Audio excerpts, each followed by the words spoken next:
Olá pessoal aí do nono, pessoal que tá estudando muito, se esforçando para chegar no médio aí com todo o conhecimento necessário para crescer e chegar aí no topo da montanha.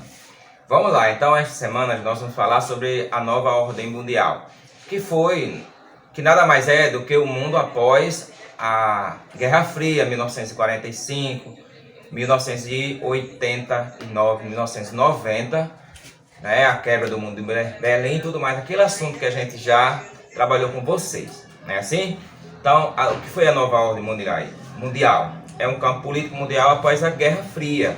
Então, a nova ordem mundial estende-se como uma disputa econômica e financeira entre três polos do poder, que são os três polos do poder. No polo americano nós temos os Estados Unidos, que comanda a América e o mundo, Pela Europa nós temos como liderança a Alemanha, que eu já disse a vocês que é uma potência que surgiu após a Segunda Guerra Mundial e tudo mais. E na Ásia nós temos o Japão e a China, Lembrando que isso é um dado bem recente que eu trouxe para vocês não ficarem atrasados com relação a outros alunos. Bacana? Então, antes de entender o que caracteriza essa nova ordem mundial, é necessário compreender em qual contexto histórico ela surgiu. Os Estados Unidos e a União Soviética foram destaque durante após a Segunda Guerra Mundial, que aconteceu entre os anos 1939 até 1945, porque o país americano não sofreu grandes danos territoriais com a guerra, se consolidando logo em seguida como uma grande potência capitalista, Vocês já sabem disso. Então, já o país soviético se tornou uma referência em virtude da sua situação militar durante o conflito. Em seguida, surgiu o período da Guerra Fria, que foi um conflito entre os dois destaques da Segunda Guerra. Tendo em vista que de um lado estava uma região capitalista, que visava se definir como uma grande influência econômica, que era os Estados Unidos da América.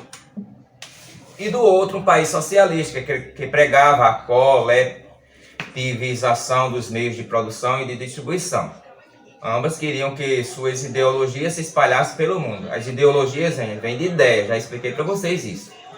Alguns historiadores classificam esse período como sendo bipolar, duas grandes potências, pois foi a era que duas potências com ideologias diferentes desejavam conquistar e dominar a sua hegemonia no mundo, o seu poder. Essa disputa resultou em uma série de conflitos e intervenções políticas. Entre as questões que aconteceram na época estão a Guerra da Coreia, do Vietnã, a Revolução Cubana, a divisão do território da Alemanha, fornecimento de armas para conflitos separatistas na África, o financiamento para as ditaduras militares no Brasil e no Chile, os golpes políticos na Hungria e na antiga Tchecoslováquia, que a gente já viu também a divisão da Tchecoslováquia.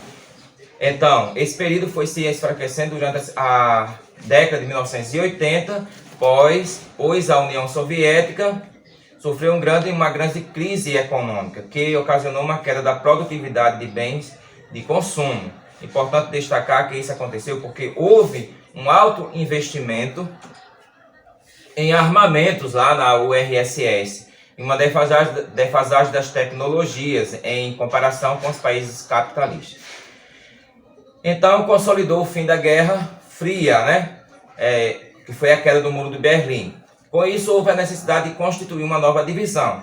Foi então que se definiu a nova ordem mundial, que foi classificada por especialistas diferentes de três temas: o unipolar, o multipolar e o unimultipolar. Unipolar, um país só dominava, que era os Estados Unidos. Multipolar, muitos países. E o unimultipolar, a união de todos os países. Então, entre o final da década de 1980 e o início dos anos de 1990, com o fim da Guerra Fria e o enfraquecimento da União Soviética, os Estados Unidos tornou-se a principal potência econômica. Sendo assim, para alguns especialistas, esse período ficou definido como o unipolar, um país só governando o mundo, pois o mundo estava sob a soberania de um único país. Porém, essa nomenclatura não foi concordada por todos. Alguns cientistas políticos passaram a nomear a nova ordem como multipolar, muitos países, potências que estavam dominando o mundo, pois no período vigente a nova divisão outros países como o Japão, a China tiveram um avanço nas questões econômicas. Com isso, eles acreditavam que a nova divisão resultou no crescimento dos polos econômicos, portanto, os Estados Unidos não poderiam ser definidos como o único.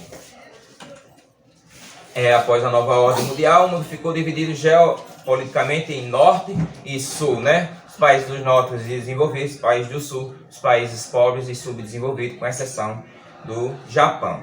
Há ainda uma outra definição para essa nova ordem, a do mundo unimultipolar. Para os especialistas de geopolítica e relações internacionais da atualidade, essa é a melhor nomenclatura para esse período, pois para eles não há no mundo nenhuma nação que possua o mesmo poder de guerras e armas, tanques de guerra, equipamentos voltados para este setor militar, que os Estados Unidos. Mas também não se pode destacar as diversas crescentes econômicas de novos polos de poder, a exemplo da União Europeia, como o Japão e também a China.